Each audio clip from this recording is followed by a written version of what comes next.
Have you ever experienced a moment where personal growth positively impacted your romantic relationships?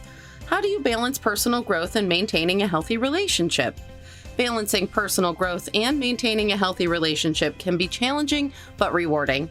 Today, we've invited Trey Sanders from navigating the world of golf and real estate to reflect on family dynamics and dating experiences. Maria and Trey share insights into their respective paths of self-discovery, with a candid discussion on the nuances of online dating, emotional growth, and the pursuit of genuine connections. This episode promises a deep dive into the intersections of personal development and relationships. Join us for a compelling conversation where age is merely a number, and the quest for growth and companionship knows no bounds. Hello, everybody. Maria Romano here, True Love Not. So let me tell you, today is going to be a wild, wonderful conversation because I'm interviewing somebody that is new to my network. Number one, he's 30 years younger than me, which is okay. We love that. And I love talking to younger people and especially men when it comes to life. And yes, we know we'd like to talk about our dating life, right? Our romantic life, but also our life with the people that we love, as well as our professional people that we surround ourselves with, and also how to pursue life and how to go about it. And this young man is very well-rounded and multi-talented. So let me introduce to you Trey Sanders, correct? Correct, Trey Sanders. Yep. Hello, everyone. Yep, Trey. And the reason Trey is easy for me, that's my son-in-law's name. So that makes it so simple. Fantastic. Welcome to True Love Nots podcast. And also Maria Romano speaking, because we'd love to speak about anything going on in the world. So Trey, tell us a little bit about you. And you are in Las Vegas. We'll start with that. Yes. So I'm in Las Vegas by way of Jacksonville, Florida. Jacksonville, Florida is where I was born. Well, not born. I was raised there from 6 till I moved here 27 years after that. So I moved to Las Vegas in January of 2021. And I think what we are going to discuss partly today is a big reason as to why I moved here.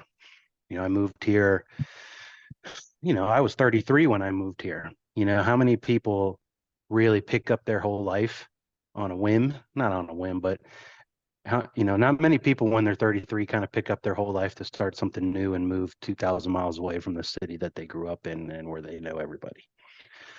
So I moved here and I only knew one person, and that was the person that I worked for. And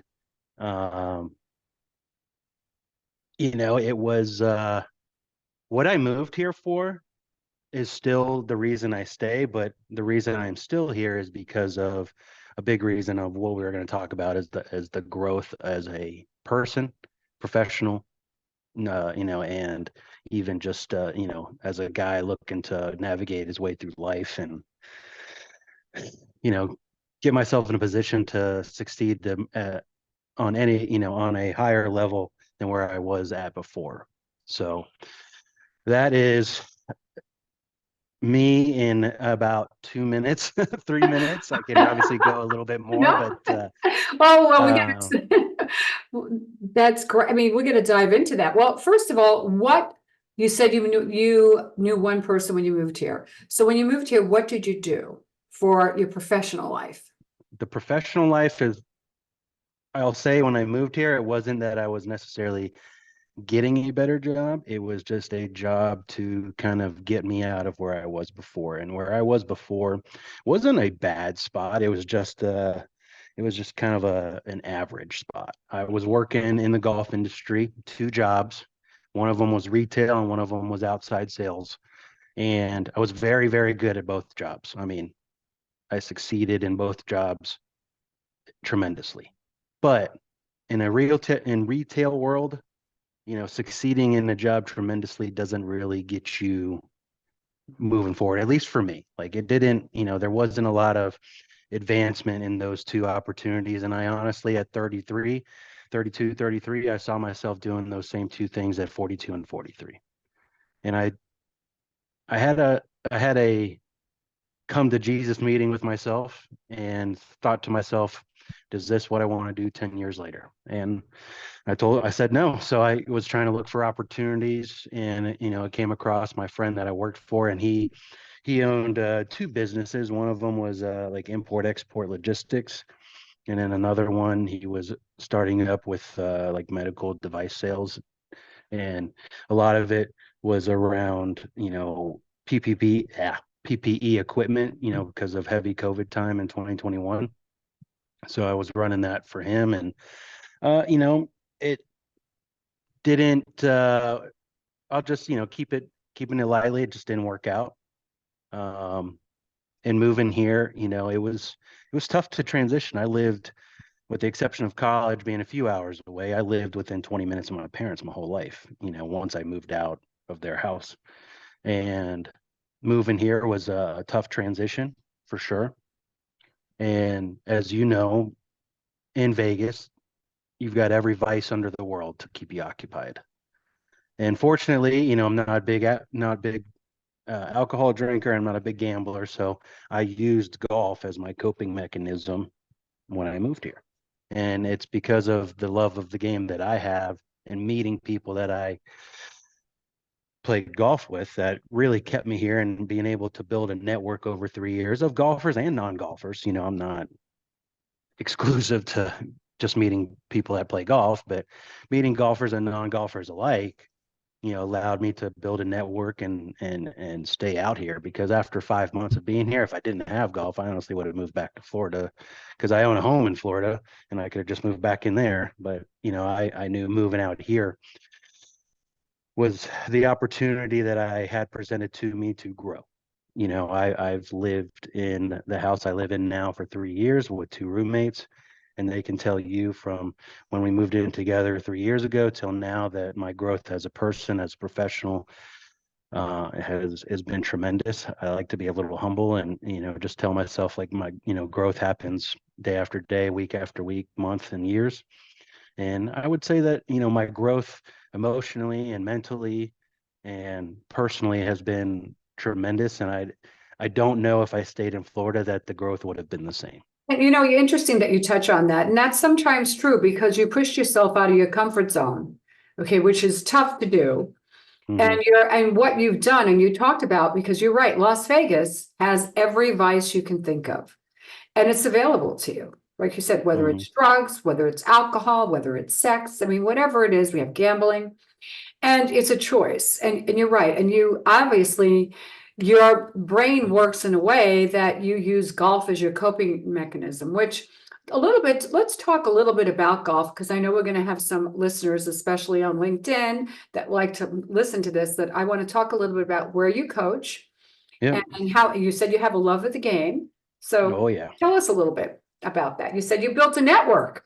Yeah. I mean, I built a whole personal network of golfers, and a lot of it is due to a golf league that I joined, but I'll get into that here in a little bit, not to promote it, but it definitely helped growing my network here in Florida or Las Vegas. But, I've been playing golf. I'm 36 now. I've been pretty much playing since I was about 10, 11 years old. Had a short stint as a professional golfer from 2017 till about COVID, and played. I was on the road multiple days every month, multiple weeks a month, just playing in Florida and Southeast United States. And there was an element where I enjoyed that, but at the same time, once COVID hit and, tournaments kind of stopped, and I really kind of and I was working two jobs at the same time. I was really trying to evaluate, where do I keep doing that, or do I play for the love of the game? And now I play for the love of the game. And it's crazy because now I kind of that my mindset has shifted from playing for a paycheck to playing casually or more casually. The love has amplified like crazy Now you said because you have a league, but I want tell us about correct. the league. Like you said, and So it's no, not, wait, let's stop 1 second. I got to yeah, unpack something. You said when you started playing golf for the love of it versus because you needed a paycheck. That in itself is a mic drop moment. Think about that. yeah, it was it became a job. Obviously there's a lot of professionals out there that I have a lot of respect for because they're still trying to make it out on the big tour and play professionally and all that. But for me, like in 20, I would say in 2019, that started to shift because I went on like my first official golf trip, like with my buddies. And being able to be out there with your friends, meet new people that love it like you do, it changed my mind on how golf is and can be. And that kind of focuses in. And then, I mentioned I'm a golf coach. I have one student right now. I'm open to more students if it's the right fit. She's a 15-year-old kid, and I work with her mom, as we're both on the same real estate team. And she had come up to me to improve, help her daughter improve, because right now, even for the listeners, if you have a 10, 11, 12, 13-year-old daughter, realize that golf scholarships are, if not number one, they are top three most unused scholarship in college sports. Interesting. So if you have the time, money, and effort to put into a young female that wants to learn and play golf, and and parents, you want to find a way, to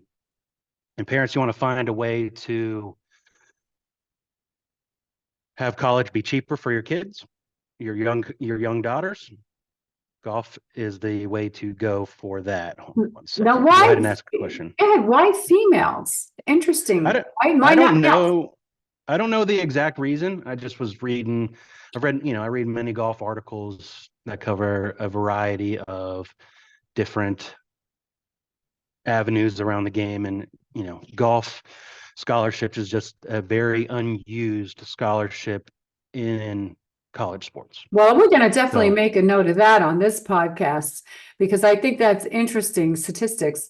So you coach, and now tell a little bit about real estate. How did you transition? Because you said you work on a real estate team with this right. gal's mom. So before I dive into that, you had Sure. mentioned the golf league. I Yes. am on the board of directors for a golf league it's called the Vegas Golf Network. We have a Okay. tournament once a month. We have little side games. We have tournament winnings and things like that. If you want to know more, please feel free to reach me at Trey29 Golf on Instagram. I'd love to share more with you about it.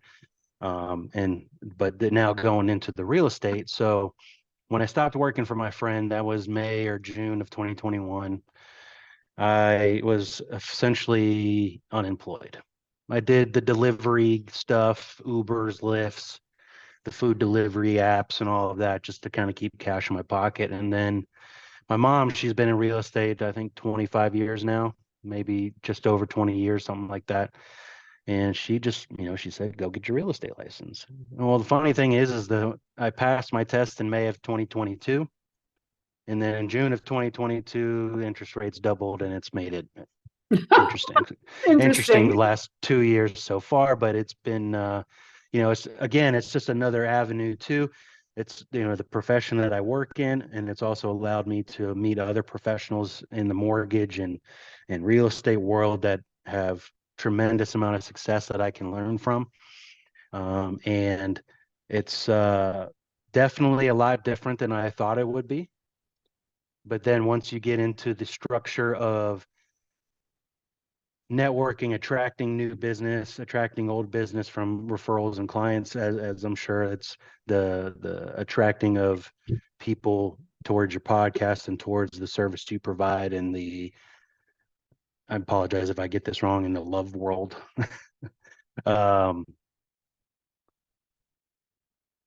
It's, you find ways to keep networking, keep attracting, and keep building the network, and I realized too that when I was younger, I thought networking was just making a bunch of friends, which I think that is a part of it.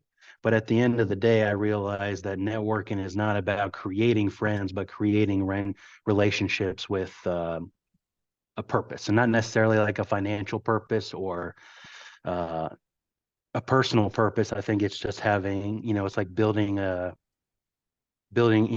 a relationship tool belt, we'll call it, a tool belt of having relationships of people of all different sectors from all over the world that really can provide, value. You could provide value to them and they can provide value to you.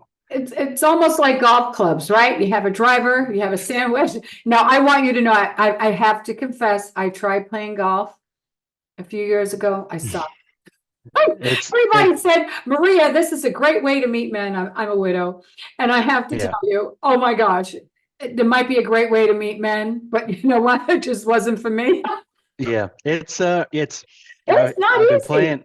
No, it is not. I've been playing almost 30 years, and I've had numerous people that I've played golf. I mean, I've played golf with a person that just started yesterday, all the way to people that play on TV right now. Like, I've played with golfers of all skill level, and it's a hard game, especially for a ball that doesn't move. Exactly. And if you're not wired, I think you have to be wired a certain way in order to. a little bit, like me, no. but going back to how you help people with what you do, much like anything else, or pretty much everything else, it takes work.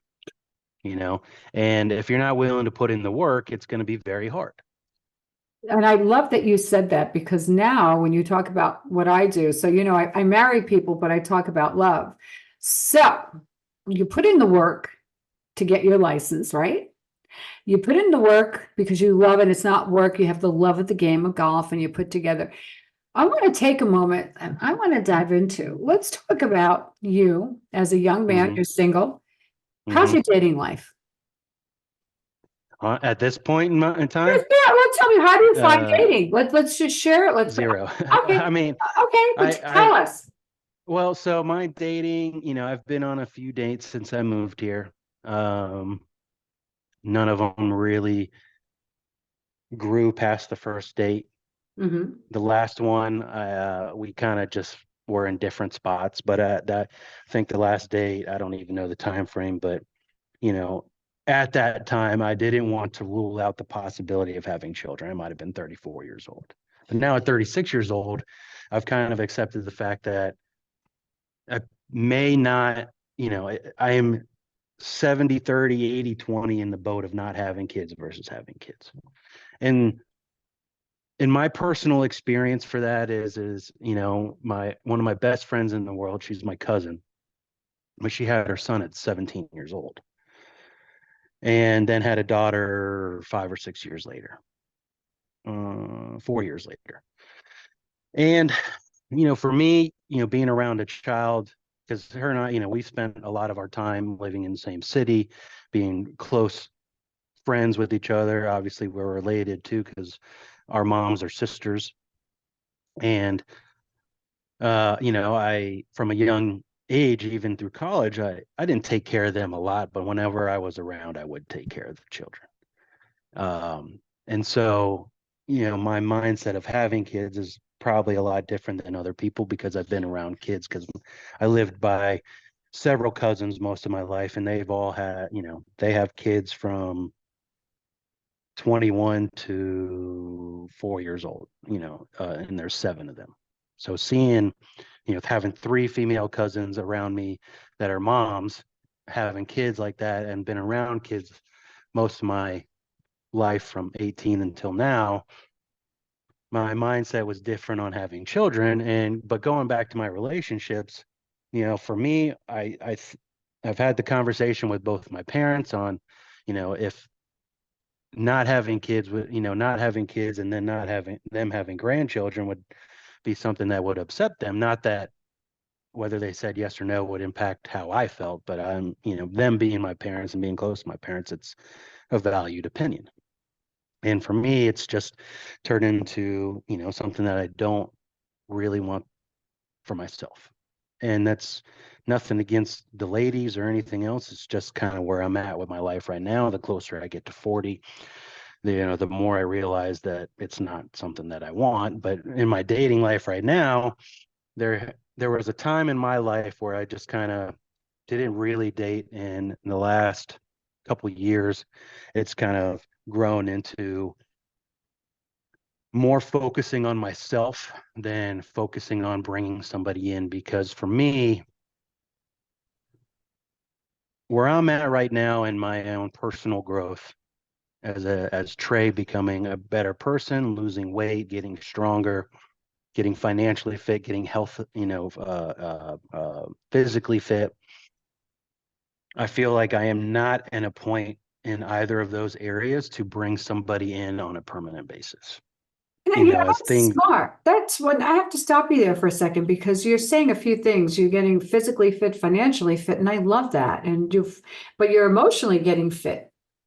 Emotionally is the first thing, because you can't do yeah, any of that without, you can't do financial or physical without that emotional.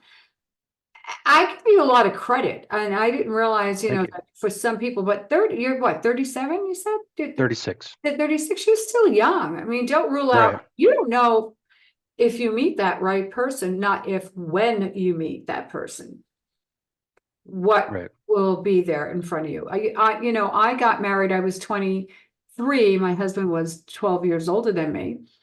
And although he passed away, we were married 34 years. I didn't have Marlo, my daughter, till I was close to 30. He was 43 and he already had two Okay. children. So you don't know what's in store Right, for you. But it doesn't matter. It doesn't. What I love today too is there are a lot more younger people like yourself that have taken the stand. If it doesn't happen, I'm not going to worry about it. I'm not going to allow my parents or my grandparents to put pressure on me. And I think right. that's the key thing, is because that's what we hear in the back of our minds. But I'm finding that a lot of people are a lot more selfish with themselves, and that because they want to make sure that they're doing the right thing for them, not Right. for someone else. And that's what it sounds like. Am I right? Yes, absolutely. And growing up around my family, and I'm a very family oriented person, being Filipino, family is very important.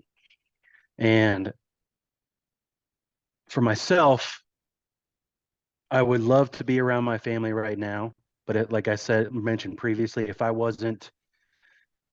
didn't separate myself from the comfort of living in my hometown and being around that family, that comfort would have consumed me even more, and I would have never really grown as a person. And that is, I didn't think about that 3 years ago when I moved here, but as I continue to live here, that is my predominant thought of. Well, interesting you say that, because you'd love being around your family, but if you stayed, really, that was your comfort zone. We're getting back to that. And I think that the only way to grow is to step out and to be uncomfortable. And I it's not completely agree. easy. I don't care what anybody says, whatever path you take. So when you talk about dating, have you been on any dating apps? I just like to hear, or Oh, just yeah, leave. no, absolutely. I don't mind sharing. In my opinion, online dating in Las Vegas is impossible. Very, and when I say that, I would say it's very self-centered, Okay. very, and it's unfortunate that way because a lot of online dating, unless there's websites or apps I don't know, in the typical ones, they're very self-centered because it's just photos and swiping left and right. And I know that there's some out there that have bios and you can read a little bit of this and that. And I'm not an overly picky gentleman, but for me, when it comes to a dating website, I am very big on a lady's smile. And if you're not smiling in a photo, I will swipe left. And I think that's very interesting that you say that, because you're really looking to see something in a photo. And we all know that a picture's worth 1,000 words, and I agree with you. Hmm. And what I have found, even when I speak to people, is so interesting, is, when you are out there, right, and you are looking to, let's say you want to be hired by a Fortune 500 company, you're going to make sure that everything on your resume, everything on your LinkedIn profile, for example, is going to be pristine, correct? And you want to make sure you're in alignment so that you can get the Right. job. So what's interesting is we take now our dating profile and it goes to hell in a handbasket, because people just put up different pictures. They don't think about Yeah. smiling. And you're right, it makes a big difference. And looking at the camera and highlighting, you're not bragging, but highlighting traits about you. Like right away, you seem like you're warm, you're friendly, you're compassionate, you're a family person. I'm not saying that you probably are an ambivert. You're introverted and Oh, extrovert at times. Yeah. absolutely. I So, mean, I can, I can talk to random people, about different things. A lot like talking to random people, unless it's, hey, how you doing? I try to find something on them that I can have conversation with. Shoes, watch, car, something, something that I can do that. And that's part of being a salesperson as well, as just right. being able to chat with people. And like you said, Mhm. ambivert. Yep, you're both. I would say I'm more on the extrovert than I am the introvert, but there are times where the introvert kind of comes out. And I thank my mom all the time, telling her that, like, my mom is an extreme extrovert. She is chatty, loves to, very vocal in church and all of that. And she, loves talking to people just in general. And it's probably what's made her a great real estate agent. And, but from, going back to myself is it's very, online dating is very, it's kind of cold. It's cold until you get into conversation with someone and you can start talking to someone and have a relationship with somebody, starting out, just talking to people. Well, the thing is, you can't keep texting back and forth on the app. You got to move it from, Yeah. online into offline, at least into a phone call, because a person's Hmm. voice says a lot. So I completely I agree. think it's hopeless because I have to tell you, I meet people, I've done over 5,000 wedding ceremonies, and Oh, people wow. come in from all over the world, all walks of life. Yeah. And most of them young, and it doesn't matter old, they meet people on dating apps. So when I started 14 years ago doing this trade, probably there was a smaller majority of people, probably 30% would. And as through the years, I'm finding 60%, 70% of people meet online or in the workplace, Hmm. or maybe at an event, but very few meet at bars anymore. There's Unless so many in this town yeah, too. yeah. So the thing is I think it's a matter of really weeding through with who that person is. And it's challenging. It's challenging all ages. So Right. I think the key thing is you just have to try to move it quickly from that online presence to that offline, and Right. some people are going to be out there also. They're trying to catfish, kitten fish, whatever you want to call it. Yeah. Yeah. I had some success with dating apps pre-COVID, and that was my thing is getting conversation off the app into phones, whether we FaceTimed or phone call, anything like that. And I was pretty successful at that. Um, Going pre-COVID with dating apps. And the funny thing is and I don't know if it's just me, it might be other people as well. I had better success on dating apps when I traveled. Okay. So you mean you met people from out of the area, and you can still do that if you're willing to do Right. that. And so what I would do is, like, Bumble's one I've had on my phone forever because it's free, and obviously you can have X amount of swipes per day or whatever it is.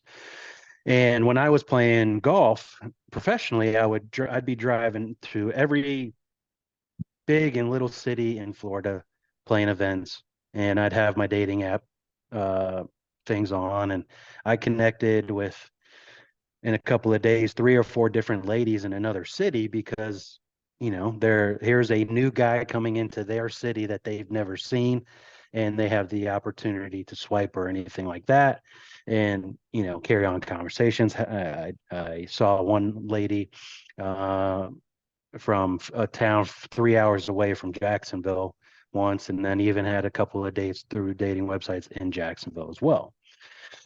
Um, but for me, going back, I think it's just more of where I'm at now is really focusing on becoming a better Trey Sanders, physically, financially, emotionally.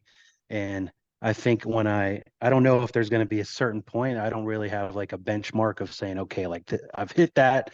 Now it's time to go. I think there might just be a mental switch when I get to a certain point, whatever that point is, and then really bring that in. And for the crazy thing is I think that point is kind of coming soon. Like one of my roommates is in a serious relationship right now, and those two talk about me and finding somebody for me. Hey, Everybody's a matchmaker, right? yeah. And, you had mentioned before of not, kind of not having the expectations that parents and grandparents can put on you. My parents don't really do that to me Good. anymore. My mom did a little bit. My mom's been very active in church, and she's always tried to set me up with ladies in church.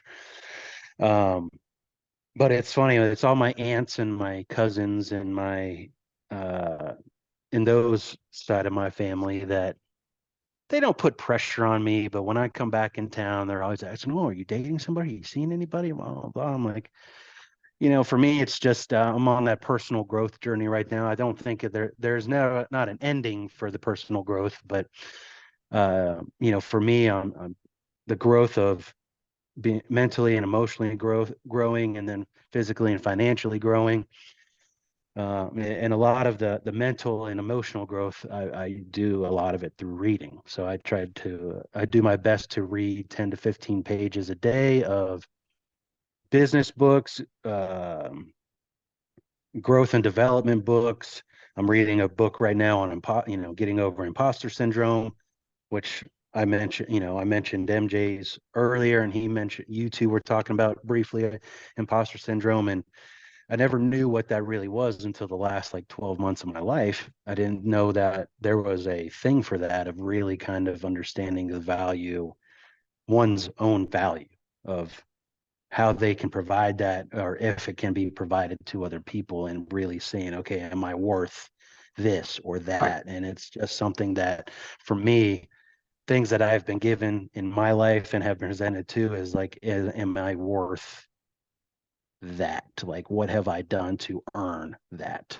So interesting you say that. I just picked up Jamie Lee Kermer's new book called Worthy. So if you're in the podcast world, if you listen to Ed Milet, Mel Robbins, all them, Worthy, she just wrote a book. A girl that started as Denny's waitress, started a cosmetic line in her home, and several years later sold it for $1.2 billion to L'Oreal. What is that? Her name is Jamie Lee Kerma, and the book is called Worthy, and I just started it, and it's absolutely fabulous. All right, so Trey, we only have another minute or so because I want to be mindful. We went over, which I never go over, but you had a lot to share because I'm always fascinated with how younger men feel. But I'm going to first go out on a limb. I think you're going to find somebody, that right person for you. And I think she might not necessarily be younger. She could just be 4 or 5 years older. I don't think going that much older and also she might not live here. And there's nothing wrong with dating somebody out of town as long as you have the time and you have to be ready for that. But that emotional growth, I do want to say, is never ending. It's never, and you want to be with somebody that is always going to grow. You don't want to be with somebody that's in a state of stasis. So any closing thoughts?